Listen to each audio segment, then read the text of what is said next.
My name is Sarah. I am a nurse. I live alone with my mother. We have no one else. My father passed away when I was only 5 years old. I don't have any brothers or sisters.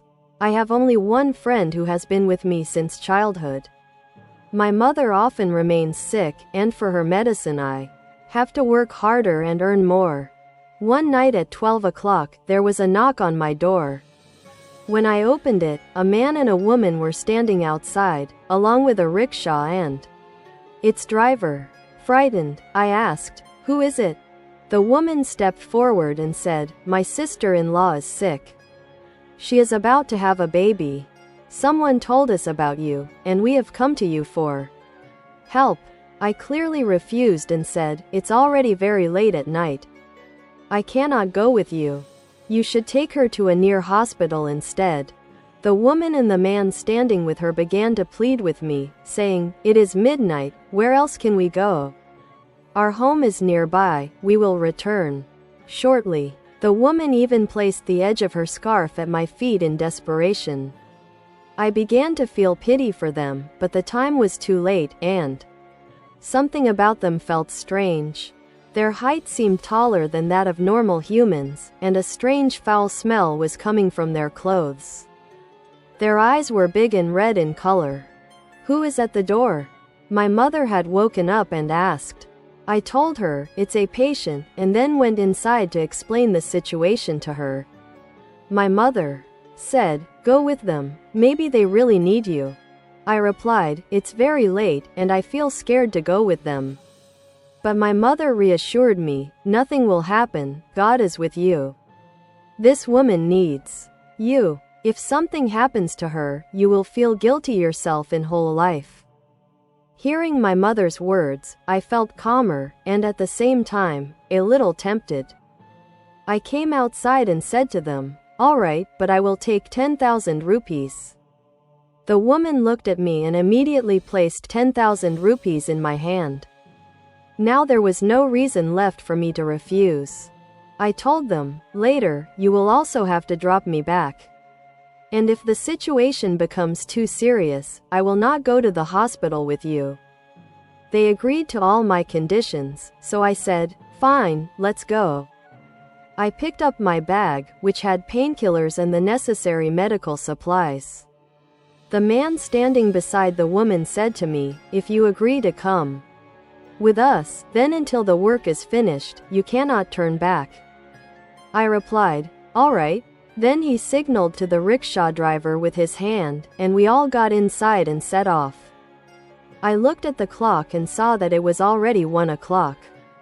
I asked them, "Where is your house?" They replied, "At the end of the next street." The rickshaw passed through the next street and kept going. I asked again, "Where is the house?" The woman said, "Just a little further ahead." Now the rickshaw began moving out of the village, onto the main road. I said to them, "Where are you going? You told me your house was at the end of the street. Drop me off, I'm not going with you." The man and the woman looked at each other, then turned to me and said, "You cannot get off. You promised you would return only after the work is done." I shouted, "Where are you taking me? Stop the rickshaw, I want to get out." I told the rickshaw driver, "Stop and let me down." That's when I looked at the rickshaw driver. He looked extremely nervous, sweat was dripping from his face, and his eyes were swollen with fear. He wasn't looking at me at all, his eyes were fixed straight on the road. I told him several times to stop, but he didn't listen to a single word. I screamed and looked around, but there was no one in sight. We had gone very far. I tried to jump out, but the woman grabbed me tightly. I struggled to free my arm from her grip and hit her with my other hand. Then suddenly the man shouted, "Stop the rickshaw."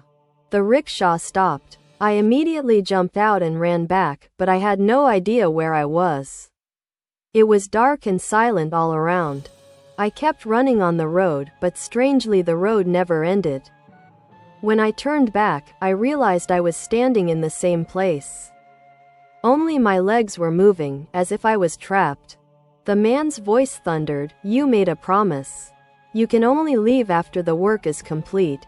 Stop. I froze in fear. He said, listen to us. I turned toward them, trembling. He said, sit back in the rickshaw. Fearfully, I sat down. Then he said, I am not a human. I am a ghost, and this is my sister, a witch. My wife is unwell, she is screaming in pain, she is about to give birth. You must help us, otherwise we will not let you go. My whole body shook.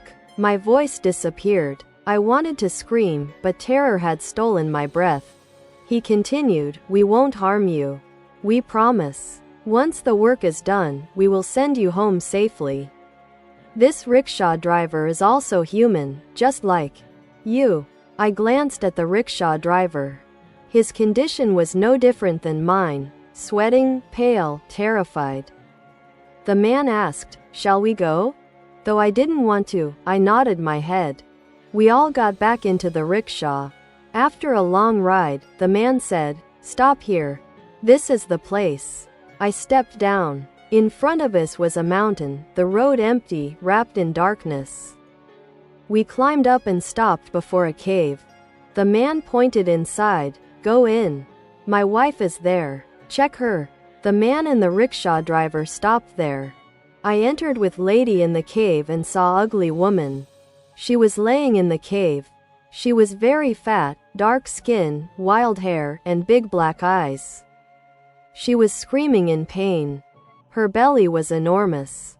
I checked her nervously, and felt something terrifying. Inside her womb were not one or two but hundreds of babies moving. I gave her some medicine for pain. She calmed down a little.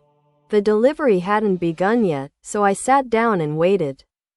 When I looked at my watch, it was still 1 o'clock. After a while, a baby was born. I cleaned it and handed it to the man outside the cave. As soon as I came out, the first woman called me back. Another baby had been born. I carried it out. Again, the woman shouted from inside, come in. Another baby. Then another. Then another. Then another. Then another. I kept bringing babies out of the cave, one after another. So many were born, I lost count. Outside, a line of newborn babies stretched across the mountain. Strangely, it was still dark, and my watch still showed 1 o'clock. I was exhausted, but there was no time to rest. After some time a little light began to appear. It felt as if the entire night would never end. Finally, in frustration I shouted at the fat woman. Enough! Stop now! She laughed and said, this is the last one. After the final baby was born, the woman sat up and thanked me. I finally breathed in relief and sat down. For a while, I dozed off. Then the first woman came to wake me. It's time to leave. I stepped outside. The mountain was covered with newborn babies lying in rows. The fat woman smiled at me. I nodded back. I could not count how many babies there were, it was countless. The man and the woman put me back in the rickshaw. They dropped me near my house. They thanked me and warned, don't look back. I got out from rickshaw, ran to my sweet house. I rushed inside. My mother was still awake. She asked, back early? I looked at the clock, it was 1:20 a.m. From that night on, I never went with strangers again. And I never saw that rickshaw driver again. He was not from our area, and I don't know what happened of him.